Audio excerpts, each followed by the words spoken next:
نحمده ونصلي على رسوله الكريم اما بعد فاعوذ بالله من الشيطان الرجيم بسم الله الرحمن الرحيم رب اشرح لي صدري ويسر لي امري واحلل عقدة من لساني يفقهوا قولي. فالتقطه آل فرعون. اب ہوتا کیا ہے، بچہ ڈال دیا جاتا ہے اس میں، آل فرعون اس کو اٹھا لیتے ہیں. لام قاف توئے لقطہ، لقطہ کہتے ہیں گری پڑی چیز کو اٹھانا. یہاں مجھے یوسف علیہ السلام کا واقعہ یاد آ رہا تھا کہ ان کو کنویں سے اٹھایا گیا تھا، کنویں سے نکالا گیا تھا، اور یہاں ان کو دریا سے اٹھایا جا رہا ہے. فالتقطه آل فرعون، اور آل میں نوکر چاکر رعایا سب آتے ہیں. آل فرعون نے اس کو اٹھا لیا. کہا یہ جاتا ہے کہ وہ ٹوکری جو تھی یا کشتی جو تھی یا وہ ڈبہ جس میں موسیٰ علیہ السلام کو ان کی والدہ نے ڈال کر دریا کی نظر کیا تھا، وہ بہتا بہتا فرعون کے محل کے پاس آ گیا. لِيَكُونَ لَهُمْ عَدُوًّا وَحَزَنًا، تاکہ وہ بن جائے ان کے لیے، کون؟ موسیٰ علیہ السلام، عدوًا دشمن، وحزنًا اور غم کا سبب، غم کا ذریعہ. لیکن ان کو پتہ تو نہیں تھا نا. آپ دیکھیے نا کہ انداز کیسا ہے. فرعون کے آل نے یا گھر والوں نے اسے دریا سے نکال لیا تاکہ وہ ان کا دشمن اور ان کے لیے غم کا سبب بن جائے. اب دیکھیے کہ جو تقدیر میں لکھا ہوتا ہے نا، انسان خود بخود اس کی طرف چل پڑتا ہے. بعض اوقات انسان بہت بے بس ہوتا ہے.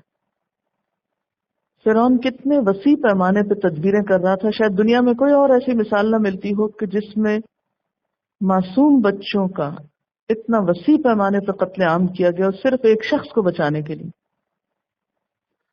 اس نے کتنا شدید ظلم کیا، کس قدر ظلم ڈھایا، لیکن نتیجہ کیا نکلا، حاصل کیا ہوا؟ جس سے ڈر رہا تھا اس کو اپنے ہی پاس لے لیا، اس کو خود ہی اٹھا لیا. ان فرعون وہامان وجنودہما کانوا خاطئین، بے شک فرعون اور حامان اور ان دونوں کے لشکر خطا کار تھے. خطا کار ان کو کیوں کہا گیا؟ کہ وہ اپنی ظالمانہ تدبیروں سے اللہ کی تقدیر کو روکنا چاہتے تھے، اور اللہ کی تقدیر کسی کی تدبیر سے نہیں رکا کرتی نافذ ہونے سے. وقالت امرأۃ فرعون، اور فرعون کی بیوی کہنے لگی، قرۃ عین لی ولک، میری اور تیری آنکھوں کی ٹھنڈک. یعنی موسیٰ علیہ السلام جب فرعون کے سامنے اور اس کی بیوی حضرت آسیہ کے سامنے لائے گئے تو بچے کو اٹھا کر حضرت آسیہ کیا بولی؟ قرۃ عین لی ولک، کتنا خوبصورت بچہ ہے، ہماری آنکھوں کی ٹھنڈک. کہا جاتا ہے کہ فرعون کی اولاد نہیں تھی، جس بنا پر حضرت آسیہ کی شدید خواہش تھی کہ کوئی بچہ اڈاپٹ کر لیا جائے. تو جب اس بچے کو دیکھا اور وہ بہت ہی خوبصورت بچہ تھا، جیسا کہ ایک اور جگہ پر آتا ہے کہ وہ القیت علیک محبۃ منی، اللہ تعالیٰ نے موسیٰ علیہ السلام کی شکل پر ایک خاص قسم کی محبت اتاری تھی کہ جو بھی دیکھتا تھا اس کا دل اس کی طرف مائل ہوتا. یعنی اتنے خوبصورت بچے کو دیکھ کے کہنے لگی، قرۃ عین لی ولک لا تقتلوہ، اس کو قتل نہ کرو. جیسے یوسف علیہ السلام کے لیے بھی لفظ آتا ہے نا، لا تقتلوا یوسف، یوسف کو قتل نہ کرو. یہاں بھی موسیٰ علیہ السلام کے لیے کیا کہا جا رہا ہے؟ اس کو قتل نہ کرو. دشمنوں کے ہاتھ میں ہیں، اللہ تعالیٰ کس طرح بچا رہے ہیں. عقیدہ تقدیر جو ہے وہ انسان کو بالکل بے خوف کر دیتا ہے، خصوصاً موت کے بارے میں، کہ اگر موت لکھی ہے تو ٹال نہیں کوئی سکتا، اور اگر آنی نہیں تو کوئی لا نہیں سکتا. اور اسی طرح باقی چیزوں کا نقصان، یہی چیز انسان کے اندر بہادری پیدا کرتی ہے، اور پھر اسی جرت اور بہادری کے ساتھ انسان زندگی میں آگے بڑھتا چلا جاتا ہے اور بہترین سے بہترین کام کرتا چلا جاتا ہے. ورنہ اگر آپ خوف کا شکار ہو جائیں تو آپ کچھ کرنے کے قابل نہیں رہتے. اکثر لوگ کل میں جیتے ہیں، آج میں نہیں، یا ماضی کے کل میں یا مستقبل کے کل میں. کچھ وقت اس میں گزر جاتا ہے کہ ماضی میں جو کچھ ہمارے ساتھ ہو چکا ہے وہ کیوں ہوا، فلاں نے میرے ساتھ ایسا کیوں کیا، فلاں نے ایسا کیوں کیا، میرے ساتھ ایسا کیوں ہو گیا. اور کچھ وقت اس میں گزرتا ہے ہائے کل کیا ہوگا، ابھی کیا ہو جائے گا، پتہ نہیں شام بھی ہوتی ہے یا نہیں، کل کی سویر کیسے ہو. یہ دو چیزیں جو ہیں، خوف اور حزن، یہ انسان کی دشمن ہے، اور یہ نکل نہیں سکتی جب تک کہ انسان کو اللہ کی ذات پر مکمل بھروسہ نہ ہو. اور یہ آرٹیفیشلی نہیں آ سکتا، انسان کے اوپر ایسی کیفیات آتی ہیں. ایسا نہیں ہے کہ ایسا ہونا ممکن نہیں اور کچھ لوگوں کے ساتھ ہوتا نہیں، ہوتا ہے، لیکن اس پہ قابو پانا ضروری ہے. موسیٰ علیہ السلام کی والدہ کو اللہ تعالیٰ کیا فرما رہے ہیں؟ لا تخافی ولا تحزنی، خاص انسٹرکشنز ہیں. لیکن آگے آپ دیکھیں گے کہ وہ مبتلا ہوئی اس میں، کیونکہ نیچرل ہے نا، مگر اوور کم کر لیا. یعنی یہ نہیں ہو سکتا کہ آپ کو خوف نہ ہو یا غم نہ ہو. دنیا میں کوئی شخص ایسا نہیں کہ جس پر غم کی کوئی کیفیت نہ آئی، ڈھونڈے سے بھی نہیں ملے گا. اسی طرح کوئی شخص ایسا نہیں کہ جس کے دل میں مستقبل کا خوف نہ ہو، ہر ایک کے اندر ہے. لیکن کامیاب لوگ کون ہیں؟ جو ان دونوں چیزوں کے وجود کے باوجود، ان دونوں چیزوں کے ہوتے ہوئے بھی اپنا کام کرتے چلے جاتے ہیں اور ان دونوں کو دبا کے رکھتے ہیں، ان دونوں کو اپنے اوپر حاوی نہیں ہونے دیتے. کیونکہ اللہ نے آپ کو اشرف المخلوقات بنایا نا، آپ ان پہ قابو پائیں نہ کہ انہیں خود پہ قابو پانے دیں. اللہ نے ان کے مقابلے میں آپ کو صلاحیت زیادہ بخشی ہے، اور اس کے لیے کیا سوچ فائدہ مند ہو سکتی کہ اللہ نے مجھے کسی کام کے لیے دنیا میں بھیجا ہے، مجھے محض ڈرنے اور خوف کھانے کے لیے نہیں بھیجا، یا مجھے صرف غم بنانے کے لیے نہیں بھیجا. میرے پیدا کرنے کا کوئی مقصد ہے، مجھے اللہ نے کچھ صلاحیتیں دی ہیں، مجھے ان کو استعمال کرنا ہے. کب تک کرنا ہے؟ جب تک اللہ چاہتا ہے. ایک دن کرنا ہے زندگی کا، یا 1 سال کرنا ہے، یا 10 سال، یا 100 سال، جب تک چاہتا ہے کرتے رہیں گے. اور جب وہ واپس بلا لے گا تو اپنے آپ کو حاضر کر دیں گے. لیکن جب تک اس نے زندگی دی ہے، اس کو محض خوف اور غم کی نظر کیوں کر دیا جائے؟ لا تقتلوہ، وہیں سے آواز آئی کہ اس کو قتل نہ کریں، کیونکہ یہ بات تو کھل چکی تھی نا کہ یہ بنی اسرائیل کا بچہ ہے اور کہیں یہ نقصان نہ دے. لیکن اس کو اگر بیٹا بنا لے تو کتنے ہی فائدے ہو سکتے ہیں. عسیٰ ینفعنا، ہو سکتا ہے ہمیں بہت فائدہ دے.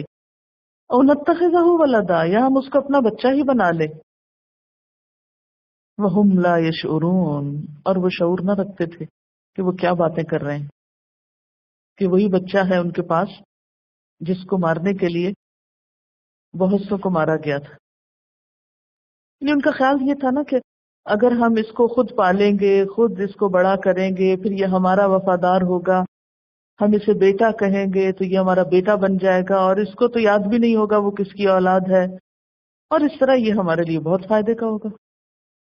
عسیٰ ینفعنا، جب اس کو اس کے اصل سے کاٹ دیا جائے گا اور اپنا بیٹا بنایا جائے گا تو پھر تو یہ ہمیں کچھ نقصان نہیں دے سکتا.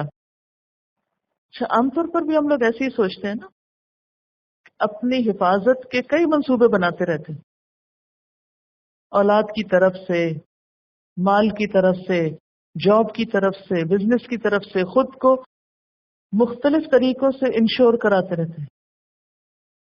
لیکن ساری انشورنس اپنی جگہ رہ جاتی ہے جب اللہ کا فیصلہ آتا ہے، کچھ بھی فائدہ نہیں ہوتا. وَأَصْبَحَ فُؤَادُ أُمِّ مُوسَى فَارِغًا، ادھر موسیٰ علیہ السلام کی ماں کا دل فارغ ہو گیا. کس سے فارغ ہو گیا؟ دنیا کی ہر فکر سے، اور بس ایک ہی فکر اس میں آ گھری کہ میرا بچہ، اس کا کیا ہوگا، پتہ نہیں کہاں. ہر ماں اس کیفیت کو بہت اچھی طرح سمجھ سکتی ہے کہ جس کا بیٹا اس سے یا جس کا بچہ اس سے جدا کر لیا جائے، وہ اپنا کھانا پینا ہر نعمت بھول جاتی، ہر چیز سے اس کی دلچسپی ختم ہو جاتی ہے۔ اصبح فؤاد ام موسیٰ فارغا، موسیٰ علیہ السلام کی ماں کا دل خالی ہو گیا صبر سے، شدت غم سے، صرف ایک ہی فکر، ایک ہی دکھ، ایک ہی درد اور بے قراری دل میں سما گئی۔ ان کادت لتبدی بھی، قریب تھا کہ وہ راز فاش کر بیٹھتی، یعنی ایسی بے قراری کی کیفیت تھی کہ بول اٹھتی، لیکن اللہ نے دل مضبوط کر دیا۔ لولا ان ربطنا علی قلبها، اگر ہم اس کے دل کو مضبوط نہ باندھتے، ہم اس کے دل کو سہارا نہ دیتے، تو اس سے کیا پتا چلتا ہے؟ بہت راز کی بات ہے کہ دل اللہ کے ہاتھ میں ہے، اس کے حوالے تو کرے اپنے آپ کو کہ وہ باندھ دے آپ کا دل۔ لولا ان ربطنا علی قلبها، یعنی دل کا علاج کسی کے پاس نہیں سوائے اللہ کے، دل کے اوپر آنے والی ہر کیفیت کا علاج اللہ کے پاس، خوف ہو، غم ہو، دکھ ہو، پریشانی ہو، بے قراری ہو، اضطراری کیفیت ہو، جیسے پیچھے بھی ہم نے پڑھا امن یجیب المضطر، اور مضطر خواہ مومن ہو یا کافر ہو، بے قرار کوئی بھی ہو، کون جواب دیتا ہے اس کی بے قراری کا؟ وہ یکشف السوء، کون دور کرتا ہے تکلیفوں کو؟ وہی۔ لیکن مشکل یہ ہے اور عجیب افسانہ یہ ہے کہ ایسی کیفیات میں ہم بندوں کی طرف رجوع کرتے ہیں اور جس کے ہاتھ میں سب کچھ ہے اس کو بھول جاتے ہیں، اس سے تعلق قائم نہیں کرتے، پھر اصلاح کہاں سے ہو؟ پھر علاج کہاں سے ہو؟ پھر فائدہ کہاں سے ہو؟ لولا ان ربطنا، اگر ہم نہ باندھتے، ہم مضبوط نہ کرتے، ہم ڈھارس نہ بندھاتے، اور وہ کیا ڈھارس تھی؟ وہ وعدہ کہ تم صبر کرنا، ہم موسیٰ علیہ السلام کو بخیریت تیرے ہی پاس واپس لائیں گے۔ لِتَكُونَ مِنَ الْمُؤْمِنِينَ، تاکہ وہ ہو جائے ایمان لانے والوں میں سے، مان جانے والوں میں سے۔ تکونا یہاں مؤنث کے لیے ہے، مخاطب کے لیے نہیں ہے، یعنی تاکہ ام موسیٰ اعتماد کرے۔ اللہ تعالیٰ اپنے بندوں کو طرح طرح کے امتحانوں میں ڈالتا ہے، اور یہ سنت ہے اللہ کی، اس سے فرار حاصل نہیں کیا جا سکتا۔ اگر آپ یہ کہیں کہ ہماری زندگی ایسے ہو جائے کہ اس میں کوئی امتحان نہ، کوئی آزمائش نہ، کوئی مشکل نہ ہو، تو جب تک آپ دنیا میں ہیں یہ نہیں ہو سکتا، ممکن ہی نہیں۔ اور یہ ہر ایک کے ساتھ ہوتا ہے، انداز اور طریقے اور حالات مختلف ہو سکتے ہیں، لیکن آزمائشیں سب کے لیے ہوتی، مومن کے لیے بھی، کافر کے لیے، کیونکہ دنیا تو ہے امتحان کی جگہ۔ آزمائش تو ہو رہی ہے کہ ہم کس وقت میں کس طرح کا بہیو کرتے ہیں، اور ایسے حالات میں جبکہ خود ہمارا دل ہمارے اپنے بس میں نہ ہو۔ اب دیکھیں نا، زبان کو بھی آپ منہ بند کر سکتے ہیں، سیل کر سکتے ہیں، کانوں میں بھی انگلیاں دے سکتے ہیں، آنکھیں بھی بند کر سکتے ہیں، ہاتھ بھی باندھ سکتے ہیں، پاؤں کو بھی زنجیریں ڈال سکتے ہیں۔ دل کا کیا کریں؟ اس کو کیسے باندھیں؟ اگر وہ کسی چیز پہ بے قرار ہے یا غمگین ہے یا خوف میں ہے یا کچھ بھی کیفیت ہے، تو دل کی کیفیات جو تھی شدید ترین کیفیات ہوتی ہیں، اور یہ بندوں کے ہاتھ میں نہیں ہوا کرتا، نہ اپنے ہاتھ میں ہوتا نہ کسی اور کے ہاتھ میں، یہ صرف رب کے ہاتھ میں۔ جیسے حدیث میں آتا ہے نا کہ اللہ کی 2 انگلیوں کے درمیان ہوتا ہے بندے کا دل، پورا کنٹرول ہمارے دلوں کا اس کے ہاتھ میں۔ اس لیے آزمائش کے وقت جب تک اللہ کی طرف رجوع نہ کیا جائے پورے کا پورا، اس وقت تک اصلاح نہیں ہو سکتی، اس وقت تک کام نہیں بنتا۔ پھر اسی طرح یہ ہے کہ آزمائشیں بھی مختلف ہوتی ہیں، کچھ لوگوں کی کم ہوتی ہیں، کچھ کی زیادہ ہوتی ہیں۔ جتنا جس کا مرتبہ اور رتبہ ہوتا ہے، جتنا جس سے اللہ نے کام لینا ہوتا ہے، اتنی ہی اس کی آزمائش سخت ہوتی ہے۔ یہ بھی یاد رکھیے، سب سے زیادہ انبیاء علیہم السلام کی آزمائش سخت ہوتی ہے، لیکن جو شخص امتحان کے وقت ثابت قدم رہتا ہے، اللہ کا در نہیں چھوڑتا، اس کے دین کو نہیں چھوڑتا، اس کا راستہ نہیں چھوڑتا، اللہ بھی اس کو سنبھال لیتا ہے۔ اور یہ کس طرح اپنے آپ کو اللہ کے حوالے کرنا تھا؟ جیسے موسیٰ علیہ السلام کی ماں نے اپنے بیٹے کو حوالے کیا تھا۔ تھوڑی دیر کے لیے امیجن کریں، کیا آپ یہ کام کر سکتے ہیں کہ دل میں ایک خیال ڈالا جائے آپ کے دل میں، اور پھر آپ اپنے بچے کو جا کے سمندر میں چھوڑیں؟ چھوڑیں گے؟ چھوٹا امتحان نہیں ہے۔ ایک ماں کے لیے اپنا بچہ سب سے زیادہ پیاری چیز ہوتا ہے، اور پھر وہ بچہ جو چھوٹا ہوتا ہے، اور وہ بچہ جس کو وہ دودھ پلا رہی ہوتی ہے۔ اس لیے آپ نے غور کیا کہ اللہ تعالیٰ خاص طور پر پہلے دودھ پلانے کا ذکر کرتے ہیں کہ اس کو دودھ پلاتی رہی، کیونکہ جب دودھ چھڑا دیا جاتا ہے پھر ذرا سی اس شدت میں کمی آ جاتی ہے، پھر ذرا بچے اور بڑے ہوتے ہیں، تھوڑا اور کم انڈیپینڈنٹ ہونے لگتے ہیں، تو تھوڑا اور کم کی اب اپنے آپ کو سنبھالنے لگتے ہیں۔ لیکن جتنی زیادہ اٹیچمنٹ ماں کی دودھ پیتے بچے کے ساتھ ہوتی ہے، اتنی دنیا کی کسی اور چیز کے ساتھ نہیں ہوتی۔ یہ محبت کی کیفیتوں میں، عقیدت کی اور اٹیچمنٹ کی کیفیات میں شدید ترین کیفیت ہوتی۔ اس سے زیادہ جذباتی منظر اور کوئی نہیں ہو سکتا۔ آپ کو یاد ہے کہ ایک دفعہ آپ صلی اللہ علیہ وسلم بیٹھے ہوئے تھے، تو اتنے میں ایک قیدی عورت پکڑ کر لائی گئی جس کا دودھ پیتا بچہ پیچھے رہ گیا تھا۔ وہ اس طرح دیوانگی کی کیفیت میں تھی کہ جس بچے کو دیکھتی اٹھا لیتی اور اسے دودھ پلانے لگتی، اور اس کی حالت پہ سب ترس کر رہے تھے۔ تو اس وقت آپ صلی اللہ علیہ وسلم نے لوگوں سے پوچھا کہ تمہارا کیا خیال ہے اس عورت کے بارے میں کہ اگر اس کو اس کا بچہ مل جائے تو وہ اسے آگ میں پھینکے گی؟ آپ صلی اللہ علیہ وسلم ہر واقعے سے لوگوں کو سبق سکھاتے تھے، یعنی مشاہداتی انداز تعلیم تھا آپ کا۔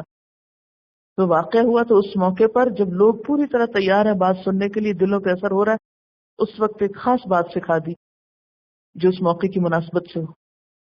فرمایا کہ اللہ اپنے بندے سے اس ماں سے بڑھ کر پیار کرتا ہے، وہ اپنے بندوں کو آگ میں نہیں پھینکنا چاہتا، لیکن اگر بندے خود ہی اس آگ سے نہ بچنا چاہیں تو اللہ تعالیٰ کیا کر سکتا؟ کیونکہ مشکل یہ ہے نا کہ اگر مفسد بندوں کو جنت میں اللہ تعالیٰ بھیج دیں ان پہ ترس کر کے، تو وہ کیا کریں گے وہاں جا کے؟ فساد ہی فساد، جنت کو بھی جہنم بنا دیں گے۔ اس لیے بہتر ہے ان کو جہنم میں ہی بھیجا جائے، ورنہ اللہ تعالیٰ کی محبت کم نہیں ہے بندوں سے۔ پھر ہمیں دیکھنا چاہیے کہ ہم کہیں دنیا میں تو نہیں فساد پھیلاتے، ہم ڈیزرو کرتے ہیں وہاں جانا۔ تو جب تک ہم ثابت نہیں کریں گے کہ ہاں ہم پرامن لوگ ہیں، تو اس وقت تک لا يدخل الجنت قاطع الرحم، لا يدخل الجنت قطاط، قطاط چغل ہو جنت میں نہیں داخل ہو سکے گا۔ کہنے کا مقصد یہ ہے کہ کوئی بھی چیز جو آپ کی زندگی میں انتہائی عزیز ہو، انتہائی محبوب ہو، انتہائی پیاری ہو، جیسے ایک ماں کو دودھ پیتا بچہ پیارا ہوتا، جس کے بغیر وہ رہ نہیں سکتی، سو نہیں سکتی، کھا نہیں سکتی، اگر اس کو اللہ کے حکم پر وہ بھی چھوڑنا پڑے تو کیا وہ تیار ہے اس قربانی کے لیے؟ کیا وہ ایسا کر سکتی ہے؟ تو جب تک انسان ایسی قربانیاں دیتا نہیں، وہ اللہ کے کام کے لیے چنا نہیں جاتا نا، کیونکہ انسان کسی نہ کسی لیول کے شرک میں مبتلا ہوتا ہے۔ ہم زبان سے دعویٰ کر رہے ہوتے ہیں کہ ہم اللہ سے سب سے بڑھ کے محبت کرتے ہیں، حالانکہ ہم اللہ سے نہیں کر رہے ہوتے، وہ صرف زبانی کلامی دعوے ہیں ہمارے، عمل نہیں ہے اس پر۔ عملی طور پر ہمارے دل میں کچھ اور ہوتا ہے، اور بعض اوقات اگر وہ چیز چھننے لگے تو ہم اللہ کا راستہ بھی چھوڑ دیتے ہیں۔ ہم کہتے ہیں اگر یہ نہیں، میری یہ مرضی پوری نہیں ہوتی، میرے دل کی یہ خواہش پوری نہیں ہوتی، تو میں اللہ کے دین پہ بھی نہیں چل سکتا، میں اللہ کے دین کا کام بھی نہیں کر سکتا۔ تو پھر اس کا مطلب تو یہ ہے نا کہ اصل تو آپ کی اپنی خواہش نفس ہے جو آپ کے سر پہ سوار ہے، اور آپ کی خواہش نفس ہے جس نے آپ کو پاگل کر رکھا ہے، اور آپ کی خواہش نفس ہے کہ جس کے لیے آپ جی رہے ہیں، اور یہ دین اور اسلام اور دین کی خاطر قربانی اور اللہ کے راستے اور یہ ساری باتیں، یہ سب بہانے ہیں صرف وقت پاس کرنے کے۔ آپ دیکھیے کہ تھوڑا سا ٹیسٹ ہی تو تھا کہ چھوڑو اس بچے کو، ڈالو وہاں، ڈال دیا اللہ کے حکم سے، ہم لے آئیں گے واپس۔ امید رکھو، یقین رکھو، اور وہ واپس آیا. لیکن وہ جو بیچ کا وقت تھا وہ کاٹنا اور گزارنا کتنا مشکل تھا. اب دیکھیے کہ ہم میں سے ہر ایک کی محبتیں فرق ہے نا. کسی کو مال سے بڑی شدید محبت ہے، کسی کو گھر سے بڑی شدید محبت ہے، کسی کو کسی انسان سے بڑی شدید محبت ہے. محبتوں کے مختلف روپ ہوتے ہیں. ہمیں اپنی روٹین سے، اپنی لائف سٹائل سے، اپنے خاص طرز زندگی سے، تو جب تک اس سے نکلیں گے نہیں اللہ کے کام کے نہیں بن سکتے. اس خول کو توڑنا پڑے گا، اسے قربان کرنا پڑے گا. آج امت مسلمہ دنیا میں مسلمان ہوتے ہوئے، دین کے نام لیتے ہوئے، بہت سے لوگ ہزاروں لاکھوں کی تعداد میں دین کے جھنڈے اٹھا کے بھی دین کے کسی کام کے نہیں ہیں. کیوں؟ اس لیے کہ مقاصد اور نیتیں اور ارادے اور خواہشات کچھ اور ہیں، دین نہیں ہے. نام ہے بس دین کا، لیکن اندر کچھ اور ہے. اسی لیے جب تک اندر تک کی اصلاح نہیں ہوتی، نبی صلی اللہ علیہ وسلم کا کمال یہ ہے کہ آپ نے حقیقی معنوں میں تزکیہ کیا تھا. تو جب تک اندر تک کی اصلاح نہیں ہوتی کام نہیں چلتا. چونکہ ام موسیٰ نے اللہ کے حکم پر بچے کو دریا میں ڈال کر اپنے ہاتھوں سے، آپ دیکھیے نا، ایک ہوتا ہے کہ فرعون کے سپاہی پہنچ جاتے، بچہ چھین کے لے جاتے، وہ that was some thing different. اور ایک ہے اپنے ہاتھ سے بچہ جا کے وہاں ڈالنا. یہ دو مختلف کیفیات ہیں. جب کوئی چھین لیتا نا تو آپ مجبور ہے، بیکا سے بس چھن گیا. اور جب آپ اپنے ہاتھ سے سبمٹ کرتے ہیں کوئی چیز، خود دیتے ہیں جا کے، ایک ہوتا نا مال چوری ہو گیا، اور ایک یہ کہ خود اٹھا کے دیا. فرق ہے نا ان دو کیفیات میں. ایک یہ ہے کہ خدا نخواستہ بیماری آ گئی جس نے آپ کو مشغول کر لیا، اور ایک یہ کہ آپ نے اپنے فارغ وقت کو خود اپنی چوائس کے ساتھ اللہ کے کام میں لگایا، اللہ کی اطاعت میں لگایا. فرق ہے ان دو چیزوں. یہ ایک دو دعائیں میں آپ کو بتاتی ہوں کہ ایسی کیفیات میں انسان جب کسی خاص چیز کی محبت میں، یا کسی اپنی خاص عادت میں، یا کسی بھی ایسی چیز کی غلامی میں انسان مبتلا ہو جائے کہ جس سے باہر نہ آ سکے، تو پھر کیا دعا پڑھنی چاہیے؟ اللہم انی اسألک ایمانا یباشر قلبی ویقینا صادقا حتی عالم انہ لن یصیبنی الا ما کتبت لی وانما اصابنی لم یکن لیخطئنی وما اخطأنی لم یکن لیصیبنی. اے اللہ، میں تجھ سے ایسے ایمان اور یقین کا طالب ہوں جو میرے دل کی گہرائیوں میں پیوست ہو جائے، حتیٰ کہ مجھے یقین ہو جائے کہ جو تکلیف تو نے میرے لیے مقدر کی ہے اس کے علاوہ کوئی تکلیف مجھے پہنچ نہیں سکتی، اور میں جس تکلیف میں مبتلا ہوا ہوں وہ ٹلنے والی نہ تھی، اور جس تکلیف سے میں بچ گیا ہوں اس میں گرفتار نہیں ہو سکتا تھا کیونکہ تو نے نہیں کرنا تھا نا.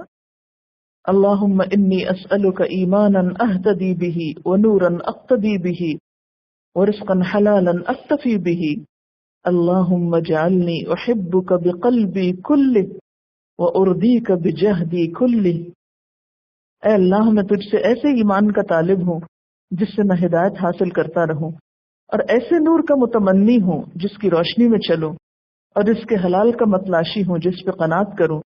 اے اللہ، مجھے ایسا بنا دے کہ دل کی گہرائیوں سے تجھ سے محبت کروں اور اپنی ساری کوششیں تیری رضا حاصل کرنے کے لیے صرف کر دوں. اللہم اجعل حبی لک کلہ وسعی کلہ فی مرضاتک اللہم ما زویت عنی مما احب فاجعلہ قوة لی فیما تحب واجعلنی لک کما تحب اللہم احفظنی بالاسلام قائما وقاعدا وراقدا ولا تشمت بی عدوا ولا حاسدا.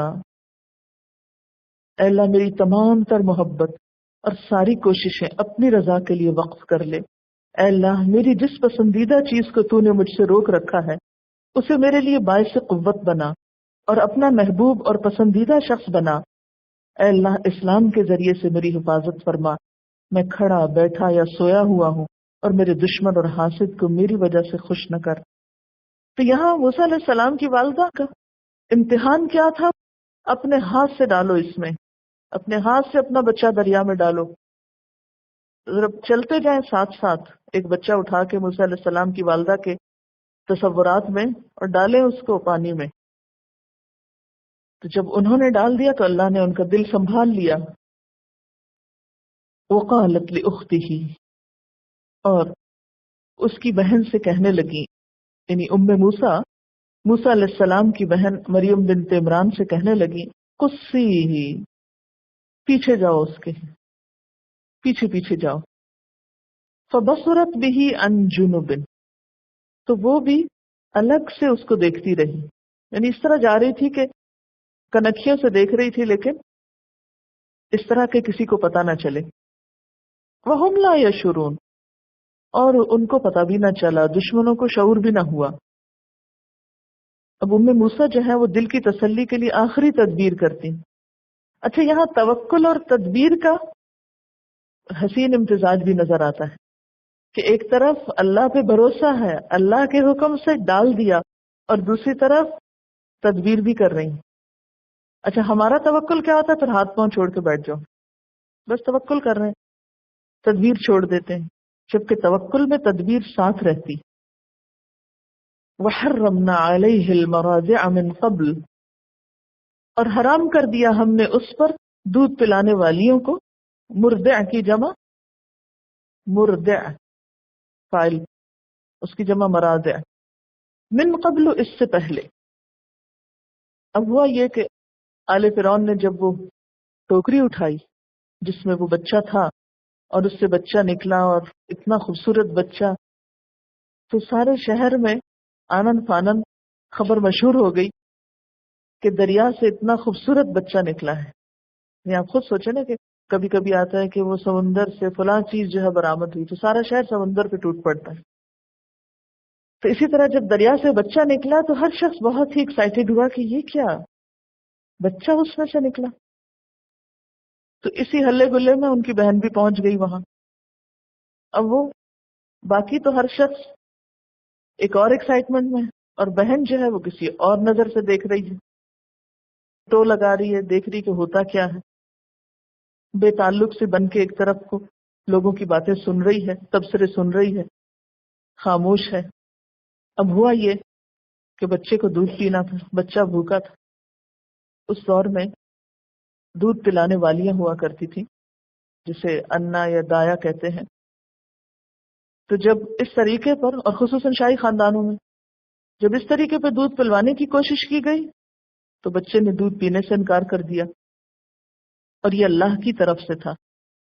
اب آپ خود سوچیں کہ ایک بچہ بھوکا ہو، تصور میں لائے ایک بھوکا بچہ معصوم سا کہ جو بھوک سے بلبلا رہا اور چیخ رہا اور چلا رہا اور کسی سے چپ نہ ہو رہا ہو، تو وہ سب کو کتنی بڑی پریشانی میں مبتلا کر سکتا ہے، سب کو ہلا کے رکھ دیتا ہے. کبھی چھوٹے بچے گھروں میں جب روتے ہیں نا تو سارے گھر والے جو ہیں اپنے کام چھوڑ دیتے ہیں، کیا ہو گیا اس کو، اور ہر ایک اپنی تدبیر کرتا ہے، اسے چپ کرائے، اسے بہلائے. لیکن بعض اوقات بچے نہیں چپ کرتے، تو کہتے ہیں ان کو نظر لگ گئی ہے، کبھی کچھ ان کے کان میں درد ہے، کوئی کہتا ہے نہیں پیٹ میں درد ہے، کوئی کچھ بتاتا ہے، کوئی کچھ بتاتا ہے. تو اب آپ اسی سین کو امیجن کریں کہ ایک بچہ ہے اور اس نے شور مچا رکھا ہے اور کسی کا دودھ بھی نہیں پی رہا. فقالت، تو اس موقع سے فائدہ اٹھا کے بہن کہتی هل ادلکم علی اہل بیت یکفلونہ، کیا میں بتاؤں تم کو، دلالت کروں تمہاری ایسے لوگوں کے بارے میں، ایسے گھر کا پتہ بتاؤں جس کے لوگ اس کی پرورش کا ذمہ لیں، یکفلونہ، اس کی کفالت کریں، لکم، تمہارے لیے، یعنی تمہارے لیے کام کر دیں، وہم لہ ناصحون، اور وہ اس کے لیے خیر خواہ بھی ہوں. یہ دو چیزیں ضروری ہوتی ہیں نا بچے کے لیے، ایک کفالت اور دوسرے اس کی خیر خواہی بھی. یعنی کھانا پلانا تو رہا ایک طرف، اس کے ساتھ بچے کو محبت بھی چاہیے، خیر چاہیے.